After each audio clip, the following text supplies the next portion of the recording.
Hello, this is the Midday Report. I am Alex, Ramen.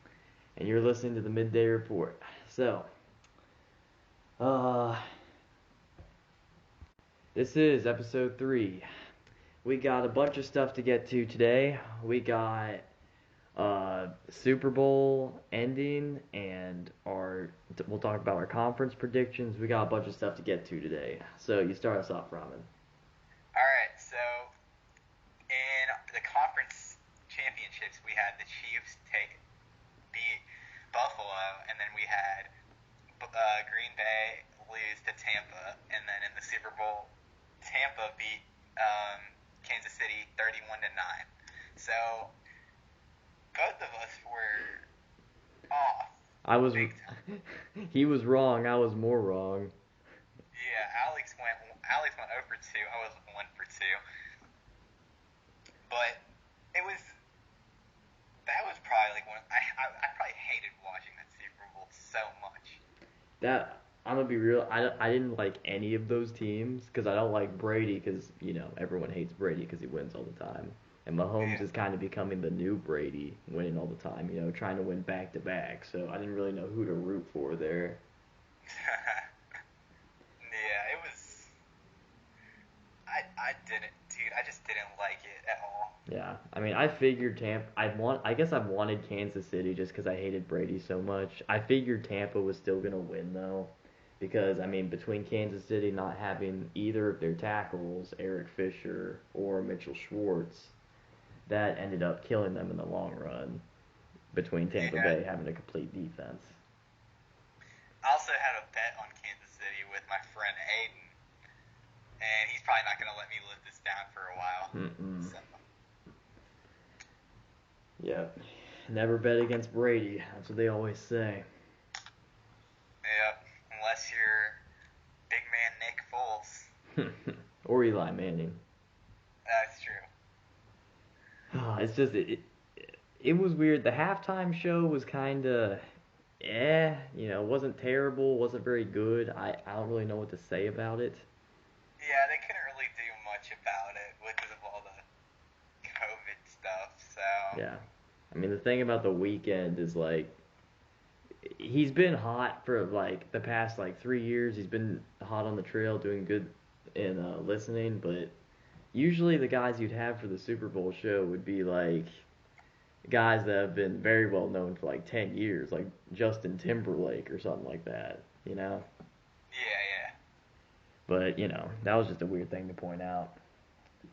So, yeah, that Super Bowl was it was just off. If you're a Tampa fan, that was probably the best you could have gotten. First one to ever play in your home stadium, and they won it. Oh, yeah. So that was definitely a positive on their part. So we got some stories to get to. So, Ramen, what's our first story? Our first one is the Tardif Chiefs tackle. Yes. So for Kansas City, guard Jarvisky Tardif. He opted out for the season originally because when the 2020 NFL season started, players had the option to opt out due to the COVID-19 pandemic.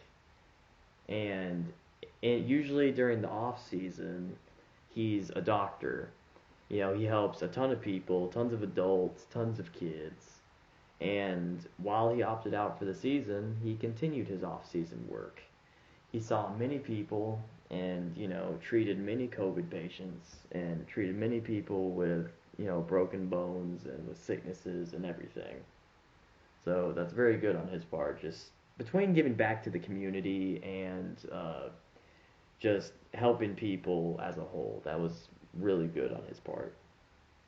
Absolutely. Like it takes a lot to give up your starting job in the NFL to go work in a hospital for long hours when you could be making just easy money. It's just I just I just applaud him so much. It's a selfless act.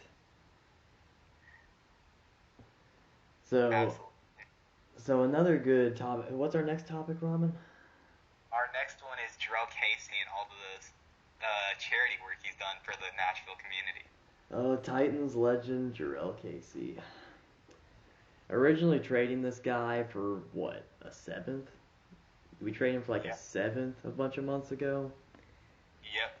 He was great to us for so many years. Coming in as a third round pick, we didn't really expect anything from him, and then all of a sudden he's the sack king, getting paid, doing all this stuff. But we had to trade him to get some cap out of here. He was getting old, so. But while he was here, he did some great things for us. He gave back to the community. He attended and hosted a ton of charity events just to give back to anyone who supported him or the team. Just giving back to the community. And yeah, it's a great thing that he did, and I just applaud him on that. Yeah. I'm really sad about his departure. He went on another podcast. I think it was the McCourty Brothers podcast. Yeah. And he just ripped apart the team. You could tell he was emotionally dissed out through that whole thing. I think the quote that he used was, I think it was, "They threw me away like a piece of trash." And that I 100% agree with it. I don't know if it was entirely like that, but they were trying to ship him off somewhere where he could still play as a contender. They just had to get rid of the cap. He was too expensive. I'm gonna guess they asked him to take a pay cut and he just wouldn't do it. So that's just what they had to do. I mean, I understand why the Titans did it, but it could have been done in a better way, in a more professional way. Yeah, I feel like his departure was just something about it feels like there could have been a better way that it was done. Yeah, it's not fair for what he's done for the team. He took pay cuts to stay with the team so that the team can become better. And that's how they paid him back. Yeah, it just did not work out too well for him. And one more story we have is this actually. We have a story about Atlanta Falcons tight end Hayden Hurst. Now, we actually learned about this when at our school they played a video about him, about his whole journey that he went through mental health. What was it? He started out as a baseball player, and that didn't work out too well for him. And then he tried to get into football, and he just excelled, and just through his early years, the depression struck him. Yeah. I mean, That story was very uplifting. Um, I thought it was very, what's the word? It just, I didn't, before I'd see athletes as just, as like professionals. I didn't think of them as like what their outside life was like. athletes are people too, bro. Yeah, it brought me a perspective, and I see that he's right here. And it just made me understand it more.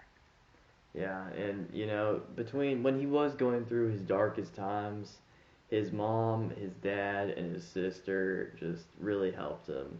They got him help. They got him out of it, and just let that go for everybody. If you know anybody, if you see something, say something. Yeah, Just absolutely. his family just helped him through the whole process, and you could argue that they're the reason that they broke him out of that depression. Absolutely. Yes, and it was a great story by him, and now he's one of the best tight ends in this league, definitely in the top half. Yeah, I'll give him that. The Falcons definitely needed him this year, especially with Julio being injured constantly, and Ridley just stepping up to that one. He was just a guy that they could shoot to as like this emergency trap. Yeah, and he got great receptions. He blocked for the run game. He did everything. Truly a bunch of selfless acts, Absolutely. and it was great for him. So now that the 2020 season is over, the 2021 season can begin. And with everything going, we have a bunch. This is going to be an interesting off season between the COVID aspect and just everything that's going on. And Titans got a bunch of free agents going on the market. So do a bunch of other teams. Are we going to re-sign Jonnu Smith? Are we going to re-sign Corey Davis, Jayon Brown, everybody? And there's a bunch of free agents coming in that could be interesting. We could use them to replace anyone we lose, and just the draft and everything. So, Ramen, what is one key free agent that you think the Titans should sign if they are let out? If they're given the opportunity to, or yeah, like if their team doesn't re-sign them. If their team doesn't re-sign them, I'd say pick up. It doesn't matter who, but I'd say pick up a right tackle. Yeah, that's very much needed. I mean, who are some right tackles coming onto the market? Well, I don't know. I don't know about like what we're doing with Kelly, if we're gonna re-sign him or how that's working out. So and honestly, maybe we might have it. Kelly's not too old. I mean, he's what, 30, 31, somewhere around there. Yeah, it's not a bad guy to pick up. I think he was definitely our best tackle this year, with Lalonde being hurt for most of it. I'd say. And I think one key free agent, we need someone on the pass rush. The thing is, I would say sign a cornerback, but all the cornerbacks coming onto the market are old. Between Xavier Rhodes and Richard Sherman and Patrick Peterson and just all these guys. Yeah. That's what I was gonna say. That's probably one of the first things we gotta do in the draft is pick up either a corner or a receiver. Yeah. And then just groom those guys. Yeah, just let them learn off of the others when we draft them. So next, to help us end this off, we got Predators talk. So the Predators are in a very weird place right now. We're deciding if we should sell or if we should keep the train going. What do you think's happening, Ramen? I think we're sitting at like about 500 as of now. I'm pretty sure. Let me check. I think we're at least close to there. Yeah, we're hovering around the radar of that. We're at. Sorry, it's taking me a minute to pull this up.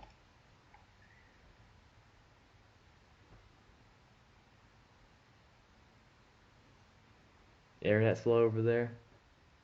Just a little bit. Yeah, so we're sitting at, gosh, it's not coming up. But we just knocked off Florida, and so honestly, I don't know where we should go. Some people are saying, according to TSN's trade bait list, they're putting Matthias Ekholm at the number one spot, due to him having a year left after this and the cap hit he's on. They're saying we could really get a lot of prospects back for him, but I just don't know about trading that guy. Yeah, so we're sitting at about 5 and 6 right now. Okay. I'd say just blow it up. We're not looking to win anything right now. You think? Because I'd say as we get closer to the trade deadline, if you trade Ekholm, you could probably get a good prospect and maybe even a first rounder. That's pushing it. Well, the thing about him is we have him for one more year, so we could possibly use him at the deadline next year. But what are we planning to do with him this year? I don't know. Sell him, dude. You don't want to. You want to sell him while he's young. Well, he's what, 30? Yeah. I guess. I don't know for sure. You're gonna get more value out of him now than you will next year. Maybe. I don't know. It's just, with him being here for the past, 12 years, it's just hard to see him go, Maybe that's just sentimental value coming out. Well, I mean, I understand that part, but it's a business at the end of the day. That's true. But we'll talk about this another time. Look, that is the Midday Report. I'm Alex. And I'm Ramen. And that is our second episode. Bye-bye.